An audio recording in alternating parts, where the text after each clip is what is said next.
नमस्कार, चंबा की आवाज टीवी के प्रदेश स्तरीय न्यूज बुलेटिन में आप सबका स्वागत है।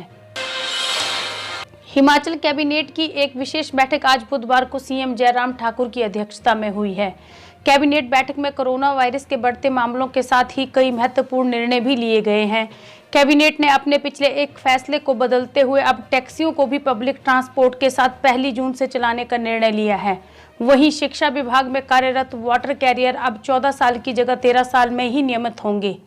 कैबिनेट ने हिमाचल के विभिन्न विभागों में पड़े 12,000 करोड़ रुपए को विकास कार्यों में खर्च करने का एक बड़ा निर्णय भी लिया है। कोरोना संकट के बीच भाजपा प्रदेश अध्यक्ष डॉक्टर राजीव बिंदल ने अपने पद से इस्तीफा दे दिया है। उन्होंने अपना इस्तीफा राष्ट्रीय अध्यक्ष जेपी नड्डा को भेजा है। नड्डा को भेजे इस्तीफे में उन्होंने कहा है कि गत दिनों स्वास्थ्य विभाग के निदेशक की कथित ऑडियो सीडी वायरल हुई, जिसके मद्देनजर प्रदेश सरकार ने तुरंत कार्रवाई करते हुए निदेशक के खिलाफ मामला दर्ज करके उन्हें गिरफ्तार कर लिया व विजिलेंस विभाग पूर्ण जाँच कर रहा है। इसी बीच चंद लोगों द्वारा अप्रत्यक्ष रूप से भाजपा पर उंगलियां उठाई गई। उन्होंने कहा कि इस प्रकरण का हिमाचल भाजपा के साथ कोई लेना देना नहीं है और भाजपा का दामन पाक साफ है। उन्होंने कहा कि वह हिमाचल बीजेपी के अध्यक्ष हैं और चाहते हैं कि कथित भ्रष्टाचार की संपूर्ण जांच हो और किसी प्रकार का दबाव ना हो। अतः वह उच्च नैतिक मूल्यों को ध्यान में रखते हुए प्रदेश अध्यक्ष बीजेपी के पद से त्यागपत्र दे रहे हैं। हाईकोर्ट ने बुजुर्गों के कल्याण के लिए बनाए कानून को प्रदेश में लागू न करने पर केंद्र और राज्य सरकार से 1 सप्ताह के भीतर जवाब तलब किया है। न्यायाधीश सुरेश्वर ठाकुर व न्यायाधीश चंद्रभूषण बोरावलिया की खंडपीठ ने उमंग फाउंडेशन के अध्यक्ष अजय श्रीवास्तव द्वारा दायर याचिका की प्रारंभिक सुनवाई के पश्चात ये आदेश पारित किए। याचिका में दिए तथ्यों के अनुसार वर्ष 2007 में केंद्र सरकार ने माता पिता एवं वरिष्ठ नागरिक भरण पोषण एवं कल्याण अधिनियम बनाया था। इसके तहत बुजुर्गों के लिए अनेक कल्याणकारी योजनाएं हैं, लेकिन 13 वर्ष बीत जाने के बावजूद राज्य सरकार ने इसे लागू नहीं किया। इससे बुजुर्गों को अनेक प्रकार के लाभों से वंचित होना पड़ रहा है। कोरोना के बीच सिरमौर जिला में किसानों को बड़ी राहत मिली है। जिला में पहली बार ऐसा हुआ है कि गेहूं खरीद के सारे रिकॉर्ड टूट गए हैं और किसान मालामाल हो गए। भारतीय खाद्य निगम FCI केंद्र पांवटा साहिब में अभी तक 700 से अधिक किसानों से गेहूं की खरीद की जा चुकी है। कृषि उपज एवं विपणन समिति के अध्यक्ष रामेश्वर शर्मा ने बताया कि FCI पांवटा साहिब में अभी तक करीब 21,000 क्विंटल गेहूं खरीद चुकी है, जो गत वर्ष के मुकाबले कहीं अधिक है। लॉकडाउन के बीच सभी किसानों का गेहूं पांवटा साहिब FCI केंद्र में ही खरीदा जाएगा ताकि उन्हें अन्य राज्यों में गेहूं बेचने ना जाना पड़े। इसके अलावा काला अम में भी FCI द्वारा गेहूं की खरीद की जा रही है। काला अम में भी अभी तक 857 क्विंटल गेहूं खरीदा जा चुका है। कोरोना संक्रमण के बीच हिमाचल में टैक्सियों, ऑटो रिक्शा व अन्य छोटे यात्री वाहनों को लेकर परिवहन विभाग ने गाइडलाइन तैयार कर सरकार को सौंप दी है। सरकार जल्द ही टैक्सियों को चलाने की गाइडलाइन को लेकर अधिसूचना जारी करेगी। विभाग सोशल डिस्टेंसिंग का पालन करते हुए प्रदेश में टैक्सी चलाने के लिए 3+1 का फॉर्मूला अपनाया है, यानी एक टैक्सी में ड्राइवर के अलावा 3 ही सवारियां बैठ सकेंगी। टैक्सी के अलावा सरकार ने अन्य यात्री वाहनों जैसे ई-रिक्शा, ऑटो रिक्शा में भी सवारियों को बिठाने के लिए नए नियमों के साथ गाइडलाइन जारी की है। ई-रिक्शा में नए नियमों के तहत ड्राइवर के अलावा 2 यात्री ही बैठ सकेंगे। बड़े ऑटो रिक्शा में ड्राइवर के अलावा 4 ही यात्री एक समय में बैठ सकेंगे। गाइडलाइन के तहत अब टैक्सी चालकों को यात्रियों की पूरी डिटेल रखनी होगी। परिवहन विभाग के निदेशक कैप्टन JM पठानिया ने बताया कि टैक्सियों को चलाने के लिए परिवहन विभाग ने गाइडलाइन तैयार कर दी है, जो सरकार को भेज दी है। सरकार जल्द गाइडलाइन को लेकर अधिसूचना जारी करेगी। कोविड-19 के बीच इंस्टीट्यूशनल क्वारंटीन में चल रहा एक डॉक्टर पुलिस को वाहन ले जाकर बाजार की ओर जाता मिला। जांच में पुलिस ने पाया कि वह नशे की हालत में था, जिस पर पुलिस ने उसे गिरफ्तार कर लिया है। ASP शिव कुमार शर्मा ने बताया कि सुल्तानपुर स्थित MMU के डॉक्टर संयोग नारायण तिवारी के खिलाफ ये मामला दर्ज हुआ है। उन्होंने बताया कि पुलिस को सूचना मिली थी कि एक डॉक्टर बाहरी राज्य से सोलन के देहू घाट स्थित अपने फ्लैट में आया है। इस पर पुलिस मौके पर पहुंची और जांच में पाया कि यह डॉक्टर बिना किसी परमिशन के नोएडा से आया है और नोएडा रेड जोन में पड़ता है।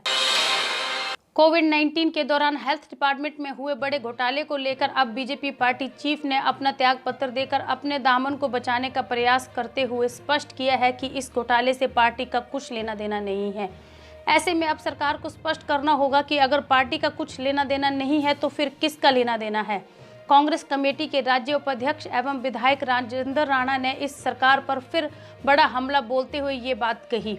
उन्होंने कहा कि वह तो पहले से ही कह रहे हैं कि कांग्रेस बीजेपी सरकार को अस्थिर नहीं करना चाह रही है, लेकिन अब यह पूरी तरह साफ हो गया है कि सरकार पर संकट अब अपनों के कारण ही आने वाला है। भ्रष्टाचार को लेकर सरकार बेबस व मजबूर नजर आ रही है। विपक्ष के दबाव पर आरोपी हेल्थ डायरेक्टर को तो हिरासत में ले लिया गया है, लेकिन भ्रष्टाचार के वायरल ऑडियो में जिस नेता की बातचीत उजागर हुई है, उस नेता को अभी भी सरकार की जांच की जद में नहीं ले रही है। अन्यथा अभी तक सरकार व सत्ता के बीच भ्रष्टाचार की दलाली करने वाला यह नेता सलाखों के पीछे होता। हेल्थ विभाग में 15 करोड़ की परचेजिंग उजागर होने के बाद ये भी खुलासा हो चुका है कि इस घोटाले का असली कनेक्शन कहां जुड़ा है। उन्होंने कहा कि हेल्थ विभाग में एक के बाद एक बड़े घोटाले सामने आ रहे हैं, लेकिन सरकार खामोश है। उन्होंने कहा कि कोविड-19 के दौर में चल रहे इस बड़े स्कैंडल में और कौन कौन बड़े सियासी शुमार हैं, सरकार इसका भी अभी तक खुलासा करने से बच रही है। सीएम ब्रांच से हिरासत में लिए गए हेल्थ डायरेक्टर की सेवा विस्तार का सिफारिशी डीओ लेटर अचानक कैसे गायब हो गया, इसका जवाब भी अब सरकार जनता को दे। लॉकडाउन के चलते देश के विभिन्न राज्यों में फंसे हिमाचलियों की घर वापसी के लिए शुरू किए गए मिशन देवभूमि वापसी के तहत आज दिल्ली से एक विशेष ट्रेन ऊना रेलवे स्टेशन पर पहुंची। इस रेलगाड़ी में दिल्ली से 271 हिमाचलियों ने घर वापसी की। इस दौरान ऊना रेलवे स्टेशन पर प्रशासन द्वारा पुख्ता प्रबंध किए गए थे और विशेष प्लान के तहत ही यात्रियों को ट्रेन से उतारने से लेकर मेडिकल परीक्षण करने के बाद उनके गृह जिलों तक पहुंचाने की व्यवस्था की गई थी। घर वापसी पर यात्रियों के चेहरों पर खुशी साफ देखी जा सकती थी। वहीं यात्री व्यवस्थाओं को लेकर भी संतुष्ट थे। देश के विभिन्न राज्यों में फंसे हिमाचलियों की घर वापसी की सिलसिला लगातार जारी है। मंगलवार सुबह 5:30 बजे ऊना रेलवे स्टेशन पर 7वीं विशेष ट्रेन दिल्ली से पहुंची। ट्रेन में कुल 271 हिमाचली थे। दिल्ली से ऊना स्टेशन पर पहुंचे सभी यात्रियों को जिलावार ट्रेन के कोच से बाहर उतारा गया। श्रमिक ट्रेन में जिला कांगड़ा के 76 यात्री थे, जबकि मंडी के 42, हमीरपुर के 41, ऊना के 25, बिलासपुर के 24, शिमला के 20, कुल्लू के 20, चंबा के 16, किन्नौर के 3, सोलन के 3 व सिरमौर का 1 यात्री था। सबसे पहले यात्रियों के हाथों को सैनिटाइज किया गया, वहीं थर्मल स्क्रीनिंग भी की गई। इसके बाद यात्रियों को भोजन के पैकेट, फल एवं पानी की बोतलें देकर एचआरटीसी की बसों के द्वारा उनके गृह जिलों को रवाना किया गया। दिल्ली से लौटे सभी लोगों को इंस्टीट्यूशनल क्वारंटाइन में रखा जाएगा। शिमला पुलिस ने अब की बार तारा देवी में 2 युवकों को चरस संग धर दबोचा है। युवकों से पुलिस को 46.71 ग्राम चरस बरामद हुई है। पुलिस को ये कामयाबी गश्त के दौरान मिली। दोनों आरोपियों को गिरफ्तार किया गया है और दोनों से गंभीरता से पूछताछ की जा रही है। युवकों की पहचान 27 वर्षीय संदीप कुमार निवासी तारा देवी और 22 वर्षीय रितेश निवासी गणाहट्टी के तौर पर हुई है। बताया जा रहा है कि बालूगंज थाना से पुलिस की एक टीम मंगलवार शाम के समय जब तारा देवी एरिया में गश्त पर थी तो 2 युवकों को संदिग्ध हालत में घूमते हुए देखा। दोनों युवक शोघी की ओर से आ रहे थे। पुलिस की गाड़ी को देखते ही दोनों युवक वापस शोघी की ओर जाने लगे। इस पर पुलिस को दोनों पर शक हुआ। इसी के बीच एक युवक ने प्लास्टिक में रखी कुछ चीज सड़क की नाली में फेंक दी। दोनों पुलिस को देखकर घबरा गए और वहां से भागने की फिराक में थे, लेकिन पुलिस ने उन्हें पकड़ लिया। पुलिस ने नाली में फेंके प्लास्टिक को जांचा तो उसमें चरस मिली।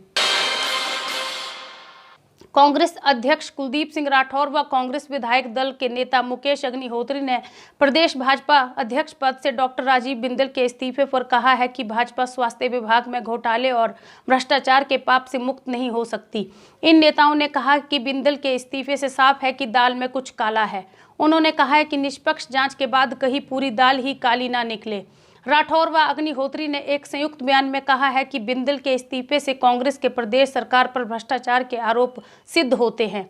चंबा की आवाज टीवी आपसे फिर होगा रूबरू। तब तक के लिए रेखा शर्मा को दे इजाजत। नमस्कार।